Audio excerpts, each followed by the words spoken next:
மனிதன் கடவுளாக மாற முடியும். ஒரு கடவுள் இருக்காரு, அந்த கடவுளை வழிபட்டு வழிபட்டு வழிபட்டு அந்த கடவுள் நிலையை நம்மளும் மனிதர்களும் அடைய முடியும். அதுதான் அந்த கருப்பசாமி கருப்பண்ணசாமியோட வளர்றாங்க. 18ஆம் படி கருப்பருக்குண்டான பீடமாகத்தான் இருக்கிறது. இது ஐயப்பன் கோயில்ங்கிறது பிற்காலத்தில் வந்ததுதான். அந்த காலத்துலலாம் குறைஞ்சது 48 நாள் 60 நாள் விரதம் இருந்தவங்க தான் 18ஆம் படியில் ஏறுவாங்க. மற்றதெல்லாம் பின்னாடி இருக்கிற அந்த யானைப்பாதை வழியோடு தான் போவாங்க. 18ஆம் படி கருப்பு பல இடங்கள்லேயே இருக்கிறது. அலர்கள் கோயிலில் இருக்கிற 18ஆம் படி கருப்பு சிறப்பானதானாக இருக்கிறது. பொதுமக்களும் விழாக்களில் இந்த மாதிரி போதை பயன்கள் பயன்படுத்தி இருக்கிறார்கள். கஞ்சா இலைக்கு பேரே சிவா தான். அதோட குணம் என்னன்னா பார்த்தீங்கன்னா, அதை கொஞ்சம் நம்ம சாப்பிட்டோம்னா மனம் ஒரு இடத்திலே நிலை பெற்று இருக்கும்.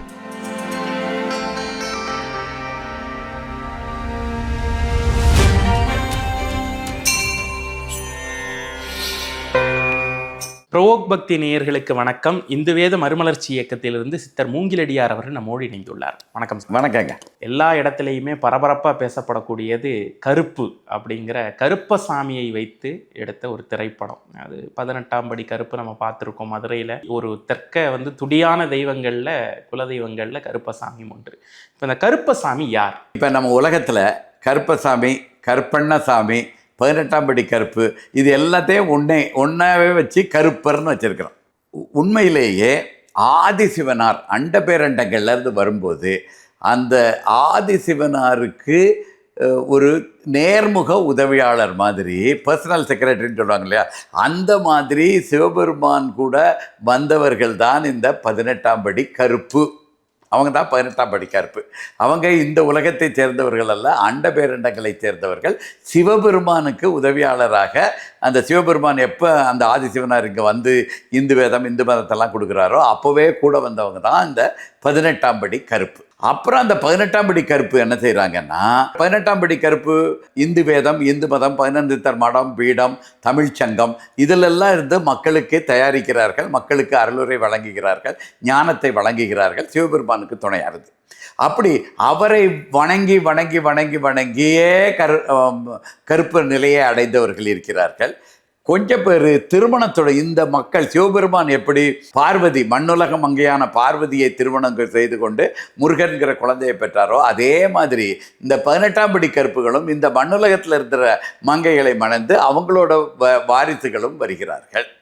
ஒன்று அந்த 18ஆம் படி கருப்பு தான் அண்டபேரண்டைகள்லேருந்து வந்தவர்கள். அவங்க 18ஆம் படி கருப்பு. அவர்களை வழிபட்டு கருப்பண்ணசாமியாக மாறினவர்கள் இருக்கிறார்கள்.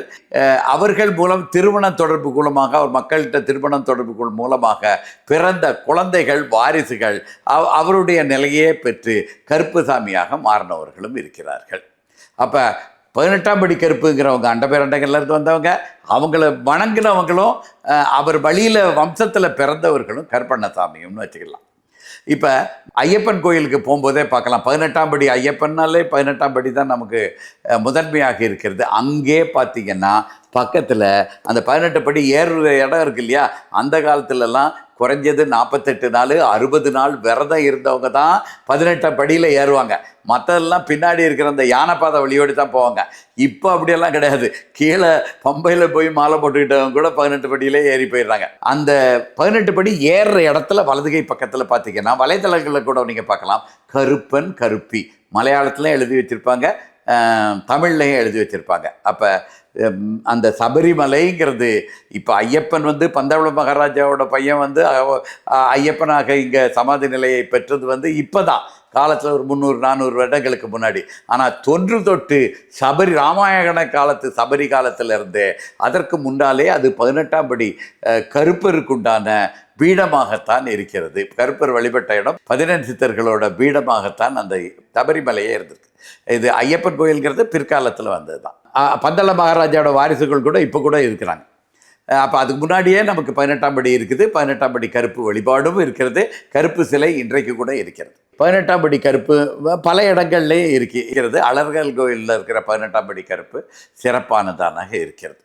இந்த வழிபாடோட முதன்மை பார்த்திங்கன்னா எப்படின்னா, மக்களுக்கும் இது ஒரு 2-3 தத்துவங்களை ஒரு சொல்லுது.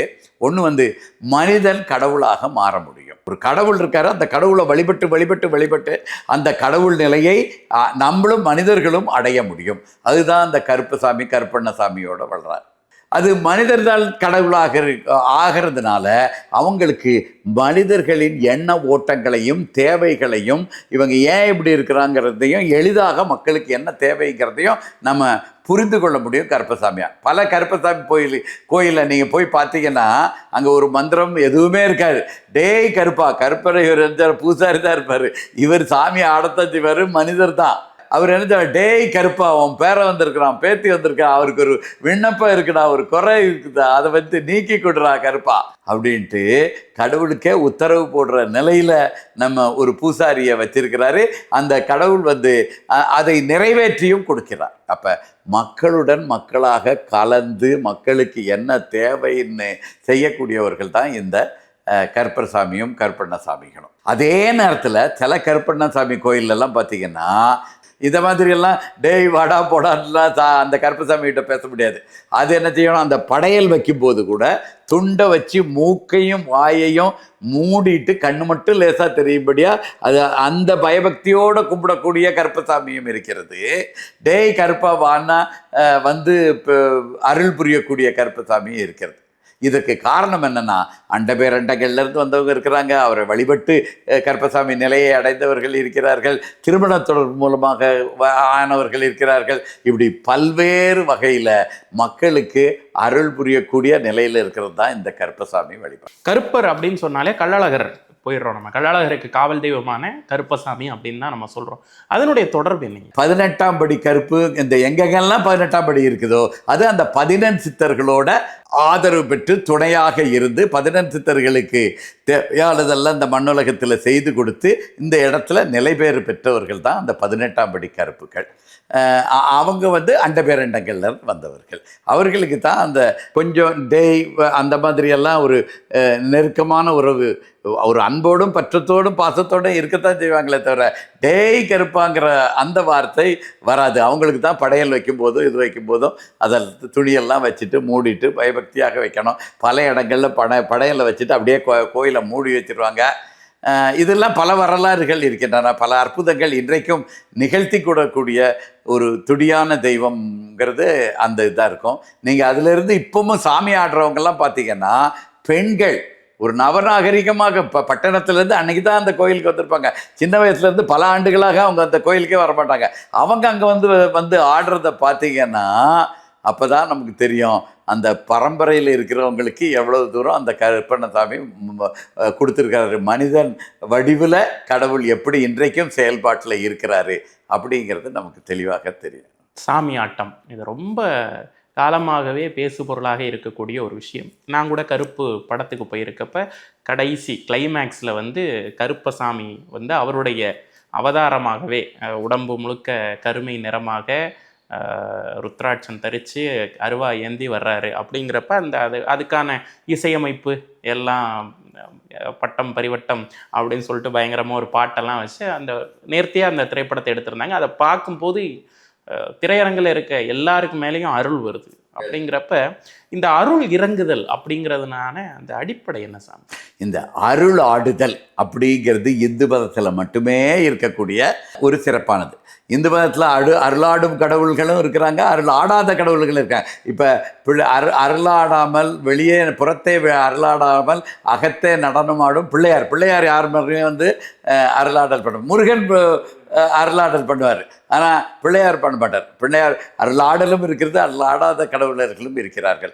அருள்கிறது என்னன்னா இறைவன் மனிதனுக்குள்ள அந்த ஆற்றல் இறங்கும் பொழுது அங்கே என்ன நடக்குதுன்னே நமக்கு தெரியாத அளவுக்கு அவங்க அந்த அருளாற்றல் இருக்கும்போது முழுக்க கடவுளாகவே மாறிவிடுகிறார்கள். அதான் கத்தி மேலே அந்த கூர்மையான அருவாள் மேலே நின்றுட்டு ஆடுறது, முள்ளு இதில் நின்றுட்டு ஆடுறது, அவங்க சொல்கிற வார்த்தைகள் எல்லாமே அந்த அடுத்த ஆண்டு திருவிழாவுக்கு முன்னாடி அதெல்லாம் பலித்து நிறைவேறி விடுகிறது.